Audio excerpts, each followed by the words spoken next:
fait. C'était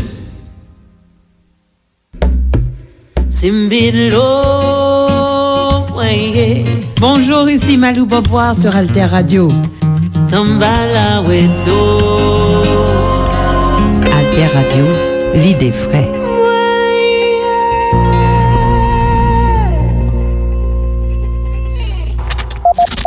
Information tout temps. Information sous toutes questions. Information dans toute forme.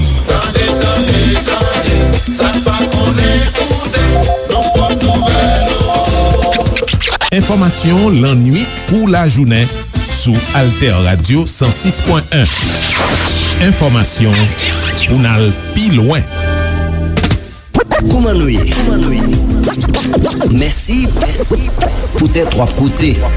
Magazine qui fait un coup de flash.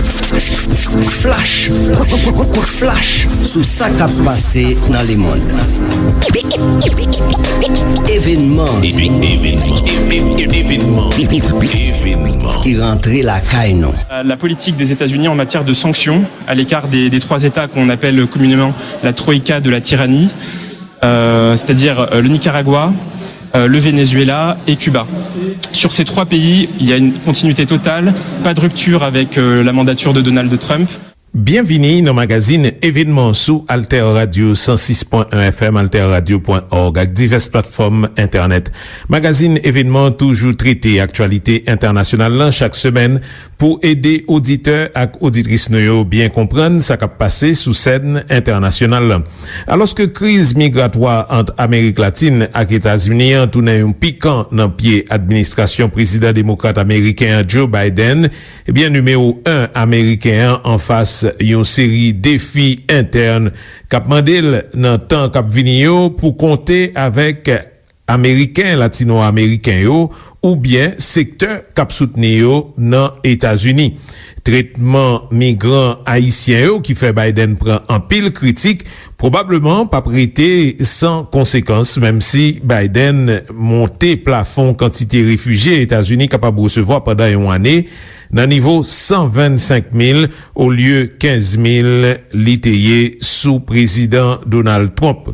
Mais une nan gros question yo tout c'est bataille qui a déroulé entre Aigla avec Dragon dans région Amérique latine, États-Unis considéré comme la cour derrière la Kaili. Qui perspective dans relation Amérique latine avec États-Unis pendant reste mandat Biden nan, c'est ça n'a poué jodia dans événement.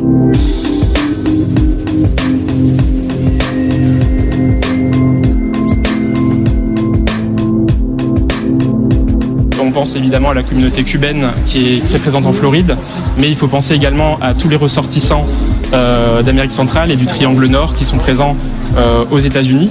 Donc forcément, Joe Biden va devoir parler à cette communauté.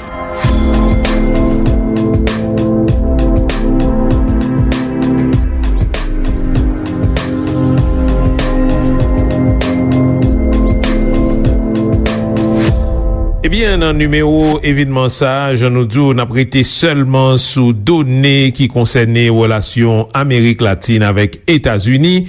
Pourtant, cap vini là yo. Dans qui niveau capable gagner changement, dans qui niveau tout politique yo capable continuer sans changement à partir ça États-Unis a cherché d'une part mais tout dépendant situation générale qui gagne dans région. Eh bien pendant émission n'a écouté Florent Joalan, un conseiller économique français spécialiste dans dossier Amérique latine qui t'a intervenu dans premier semaine octobre dans un atelier Banque Publique Investissement la France t'est organisé dans Paris. On commence sous contexte économique en Amérique latine. Donc si on revient assez rapidement sur ces conséquences du Covid-19 et ses conséquences économiques, on peut s'apercevoir que les États latino-américains étaient déjà à un niveau de leur croissance qui était en stagnation. On peut le voir sur ce graphique de gauche qui est repris des études du FMI. Et on peut s'apercevoir également que l'année 2020 a été un choc très important dans leur croissance économique, évidemment comme le reste de la planète. Mais ce qu'il faut avoir en tête, c'est qu'en Amérique latine, on avait des vulnérabilités qui étaient préexistantes, notamment en termes d'éducation, en termes d'inégalité, en termes des problématiques également de tensions sociales qui ont fortement impacté ce sous-continent et qui vont avoir des répercussions à long terme dans la zone. On observe un rebond évidemment en 2021 qui est tiré, on pourra y revenir, par les États-Unis avec le rebond américain.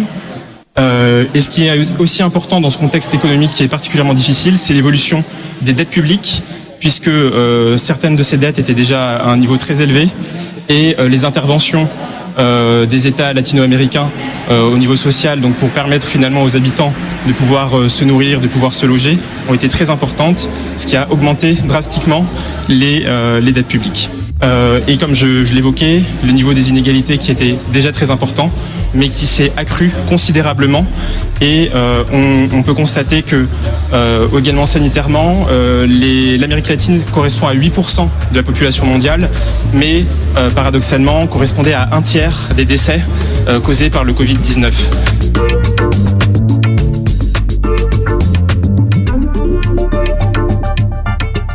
Et maintenant, qui ça mandat Biden nan capable changer ou bien pas changer dans le rapport économique États-Unis avec Amérique latine nan?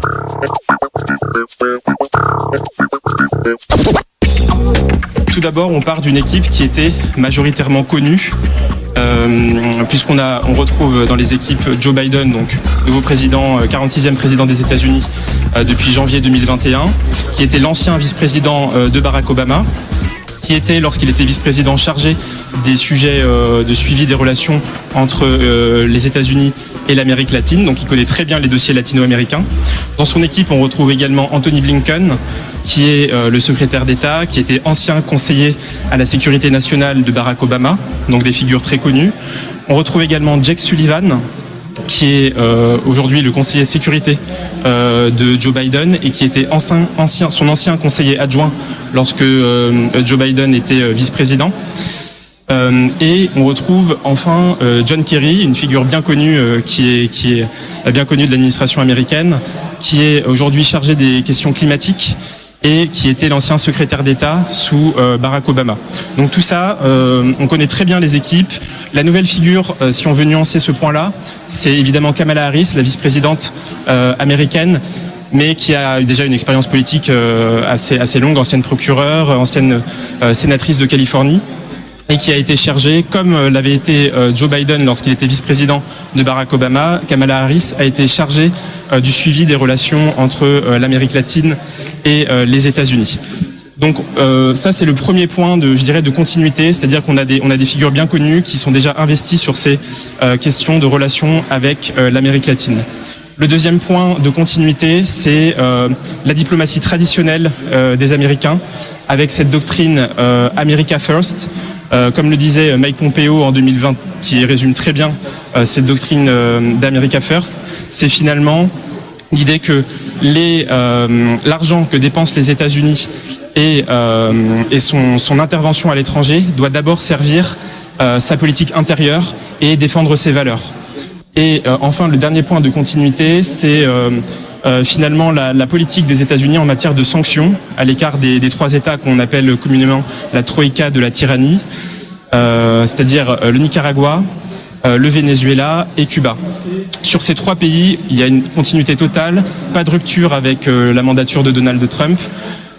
Sur le Venezuela, les États-Unis affirment régulièrement leur volonté d'avoir une transition politique après Nicolás Maduro, qu'ils puissent dialoguer avec les oppositions. Les sanctions sont maintenues. Sur le Nicaragua, on a également le souhait d'élections justes. Les élections au Nicaragua, je le rappelle, sont en novembre prochain, dans un mois. Nous verrons ce qu'il en est. Et concernant Cuba, on a une continuité des sanctions, donc pas de levée des sanctions depuis l'arrivée de Joe Biden. Contrairement à ce qu'il avait pu annoncer dans son programme, où il avait parlé d'une levée potentielle des sanctions sur Cuba, finalement, on a une continuité totale de la politique de sanctions américaine sur Cuba. Ces points-là sont évidemment à nuancer avec une certaine stratégie qu'on peut observer et qui a été même formulée par Kamala Harris lors de la 51e conférence de Washington en mai 2021. Une vraie stratégie qui s'appuie et qui repose sur le rapprochement avec le voisin étranger. Le voisin étranger, évidemment, directement, c'est le Mexique, le triangle nord de l'Amérique centrale et certains pays de la Caraïbe. Ce rapprochement va servir évidemment les intérêts des États-Unis en matière d'une part migratoire. Pourquoi ? Parce que sur cette question migratoire, les premiers décrets qui ont été pris par le président américain, c'est d'une part l'arrêt de la construction du mur frontalier entre les États-Unis et le Mexique, et d'autre part, le deuxième point important, c'est ces décrets qui ont été pris pour rétablir le statut des migrants mineurs qui étaient temporairement sur le sol américain. Donc ce statut leur a été rétabli à l'arrivée de Joe Biden.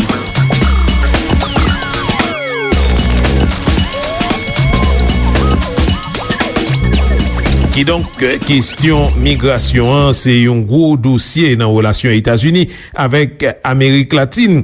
Et premier pays dans frontière sud États-Unis, c'est Mexique. On nous rappelait que d'après chiffres Nations Unies, c'est environ 91 000 migrants qui traversaient forêt dangereux et les Dariens, sorti Colombie pour entrer Panama et puis prend route Amérique centrale pour aller Mexique avec espoir pour entrer États-Unis. C'est bilan yo fait sous mouvement migratoire qui gagnait dans dernier temps ça qui passait par l'Amérique centrale, sorti Amérique du Sud pour aller dans Mexique.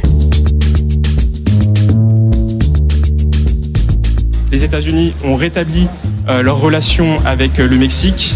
Ils ont fait en septembre un dialogue économique de haut niveau qui avait été interrompu depuis Barack Obama.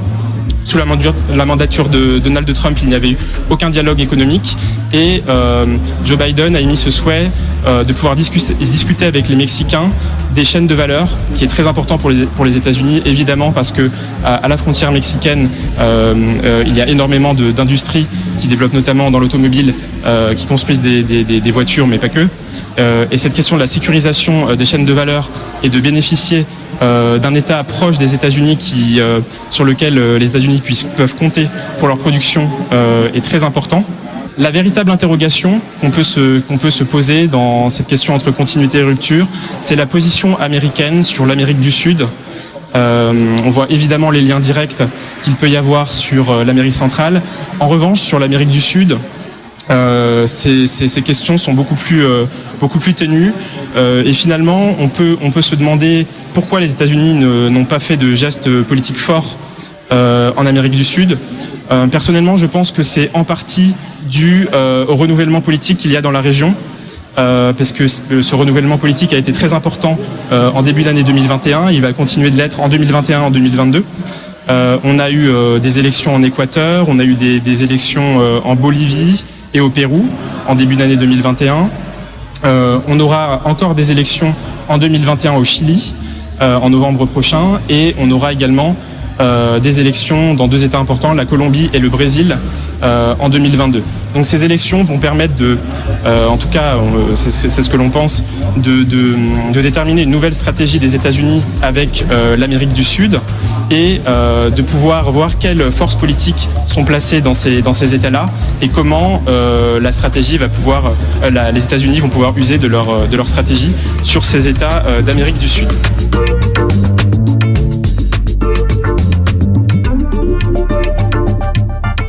L'autre question qui est importante en pile, c'est influence la Chine, dragon, cap monté dans région Amérique latine.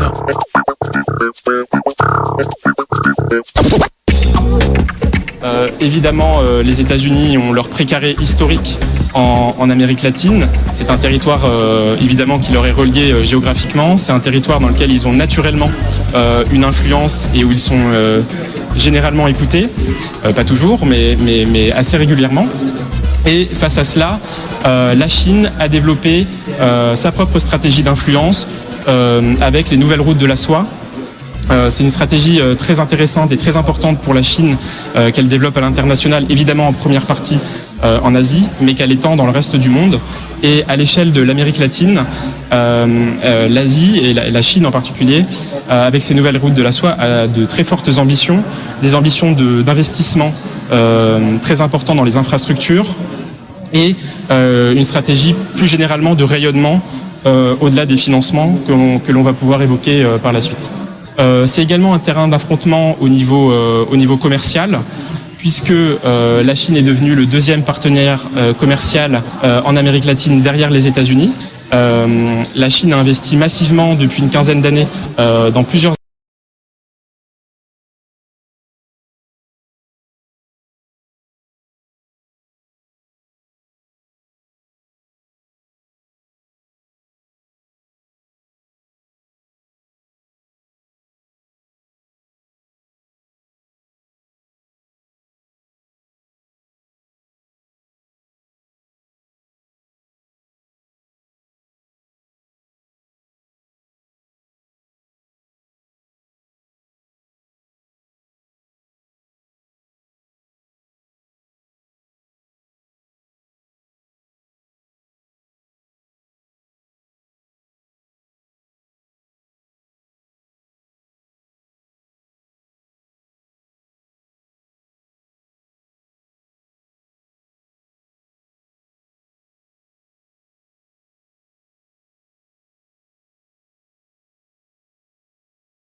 lorsque Joe Biden a été élu du US Citizenship Act of 2021, qui sont 4 milliards de dollars sur 4 ans pour les États latino-américains, à condition que ces financements soient utilisés, et là encore on en revient à ce qu'on évoquait tout à l'heure, à contenir l'immigration d'une part, et d'autre part à aller directement aux causes de ces migrations, c'est-à-dire favoriser le développement des populations par l'éducation, par la réduction des pauvretés dans ces pays-là. Ça, c'est véritablement la stratégie américaine. Et ce qui est un peu nouveau dans cette stratégie de financement, c'est que les États-Unis maintenant souhaitent financer via le secteur privé et ne plus passer par un financement souverain, c'est-à-dire aux États directement. Ils pensent qu'en passant par le privé, il y aura plus de chances que, d'une part, ça puisse atteindre les buts escomptés, et d'autre part que ce sera utilisé d'une meilleure manière, et notamment, peut-être, pourquoi pas, en associant les entreprises américaines à la construction de leurs projets d'infrastructure ou de projets de développement.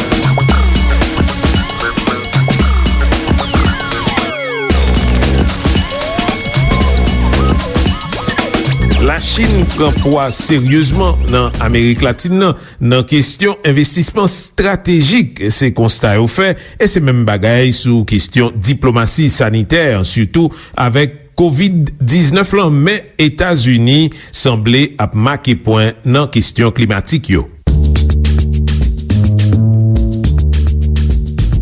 On a eu plusieurs revers américains et européens sur un certain nombre de projets d'infrastructures, puisque les Chinois sont arrivés en Amérique latine avec déjà des coûts très réduits dans ce qu'ils proposaient sur les infrastructures, et surtout une rapidité d'exécution qui pouvait défier toute concurrence.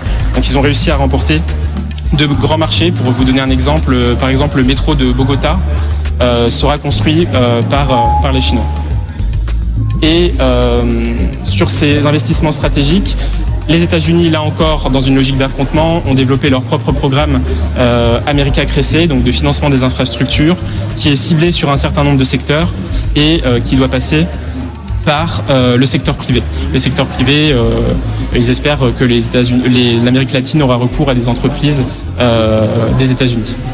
Et enfin, en dernier point, sur le plan sanitaire et sur le plan environnemental, là encore, on observe un certain affrontement. Davantage sur le plan sanitaire, sur le plan sanitaire avec la diplomatie des vaccins. Dès le début de la crise sanitaire, les Chinois sont intervenus massivement un peu sur l'ensemble de la planète en proposant du matériel médical et en proposant également des doses de vaccins qui ont été évidemment acceptées par les États latino-américains. Aujourd'hui, on a un grand nombre de ces États qui sont vaccinés du coup au vaccin chinois. Et face à cela, les États-Unis ont embrayé un petit peu en retard avec leur dose de vaccin. Là encore, dans une logique d'America First, ils ont d'abord pourvu leur dose de vaccin pour leur population. Et ensuite, ils se sont tournés à l'étranger et notamment vers leurs voisins étrangers avec leur dose de vaccin Pfizer. L'objectif des États-Unis, c'est de donner environ 150 millions de doses de vaccins aux États latino-américains. Et cet objectif-là, il a été notamment réaffirmé à l'occasion des Assemblées générales des Nations Unies il y a 2 semaines. Et également les enjeux climatiques, très importants, notamment pour les États-Unis, un petit peu moins pour la Chine. Avec cet enjeu climatique, on aperçoit que John Kerry, donc que j'évoquais tout à l'heure, qui est le conseiller climatique de Joe Biden, se déplace régulièrement en Amérique latine et qu'il essaye de convaincre ses interlocuteurs du bien fondé de la transition écologique, du fait de transformer leur modèle économique en un modèle plus durable. Et ces déplacements sont très importants puisque John Kerry, c'est une figure de la politique américaine et lorsqu'il est reçu au Brésil, par exemple, ou dans d'autres États, évidemment, ça a un poids en termes d'influence sur ces enjeux-là. On voit un petit peu moins les Chinois sur ce secteur-là, mais du coup, ça va être un point très important pour les États-Unis pour faire des leviers, notamment sur des financements ultérieurs.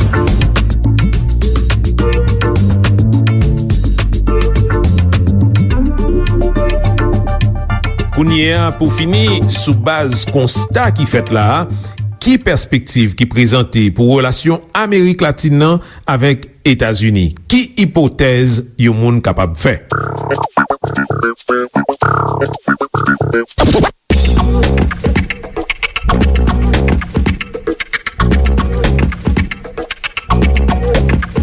On peut voir que dans les prochains mois, plutôt l'année prochaine, il y aura une échéance qui est très importante, qui est celle des élections à mi-mandat. Ça va être extrêmement important pour Joe Biden en novembre 2022, puisque il y a une communauté latino-américaine qui est évidemment très importante aux États-Unis. Et on pense évidemment à la communauté cubaine qui est très présente en Floride, mais il faut penser également à tous les ressortissants d'Amérique centrale et du Triangle Nord qui sont présents aux États-Unis. Donc forcément, Joe Biden va devoir parler à cette communauté et va devoir trouver des leviers pour attirer ces votes-là et conserver sa majorité au Parlement. Un deuxième sujet qui est très important, ça va être celui des minerais stratégiques. Si on se focalise uniquement sur un exemple, mais il y en a beaucoup d'autres, qui est celui du lithium, on peut s'apercevoir que sur le lithium, il y a pas mal d'États qui ont développé leur propre stratégie. Par exemple, la Bolivie, qui a fait le choix en 2006, depuis l'arrivée d'Evo Morales, d'être indépendant en matière de production, d'extraction, de production de lithium. Le lithium, c'est extrêmement important pour les batteries pour nos voitures électriques. C'est extrêmement important aussi pour les piles à haute capacité ou pour les ordinateurs. Donc on voit que sur ces questions, il y a des États qui développent leur propre stratégie. Le Mexique également a annoncé la semaine dernière que sur le lithium, puisqu'il y a un énorme gisement de lithium au Mexique, il souhaitait ne pas avoir recours à des entreprises privées étrangères, mais uniquement à des entreprises mexicaines ou à la société publique mexicaine. Donc sur ces questions de minerais stratégiques, les Américains vont devoir se positionner. Est-ce qu'ils vont considérer que les États latino-américains doivent coopérer avec eux en formant des partenariats, ou est-ce qu'ils vont plutôt considérer que ils vont essayer de candidater sur ces marchés pour essayer de prendre des parts de marché et avoir évidemment des positions sur ces chaînes de valeur avec ces minerais stratégiques. Et enfin, le dernier point, qui est celui des volontés d'émancipation des États latino-américains. On a plusieurs exemples assez récents qui nous montrent que finalement les relations États-Unis-Amérique latine sont assez tendues et qu'on a une volonté de ces États de se détacher de la tutelle historique des États-Unis. D'une part avec le Chili, qui aujourd'hui finalement a assez peu de liens, si ce n'est commerciaux, avec les États-Unis, puisqu'il a un prisme essentiellement tourné vers le Pacifique. Le Chili est membre de l'APEC, il est membre de plusieurs du CTPP, qui est un nouvel accord commercial au niveau Pacifique. Il est membre également de l'Alliance du Pacifique. Donc, il dispose de plusieurs alliances qui lui permettent de ne pas être attaché aux États-Unis en termes commerciaux ou en termes d'influence. Donc, c'est ce qu'on observe avec le Chili, par exemple, et avec le Mexique. On a eu, il y a 2 semaines, le vœu du président mexicain AMLO de s'émanciper de l'OEA, donc l'Organisation des États américains, et de créer une organisation autonome. Et évidemment, lorsqu'il a formulé cette phrase, ça a créé une petite tension avec les États-Unis, puisque l'OEA est la structure régionale dans laquelle les États-Unis sont membres et sur laquelle, évidemment, ils ont un intérêt très important, puisque tous les États quasiment latino-américains font partie de cette organisation. Et c'est une vraie sphère d'influence pour les États-Unis.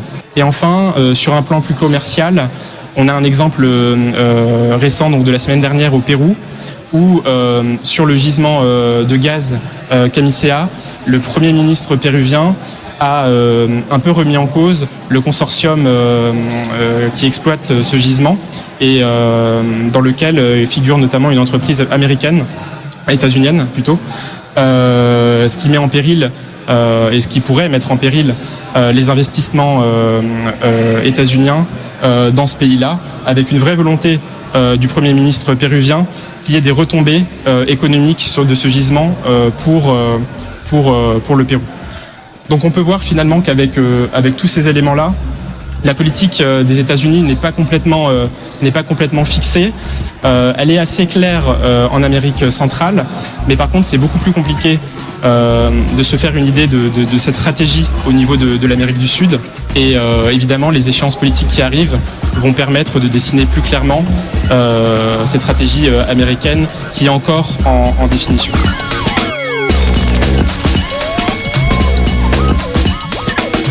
Eh bien, c'est comme ça, on a fini magazine événement qui toujours traité actualité internationale là chaque semaine pour aider auditeurs et auditrices nous bien comprendre ça qui passé sous scène internationale là. Dans le numéro événement ça, nous traité seulement sous données qui concernaient relations Amérique latine avec États-Unis. Pourtant, cap vini yo.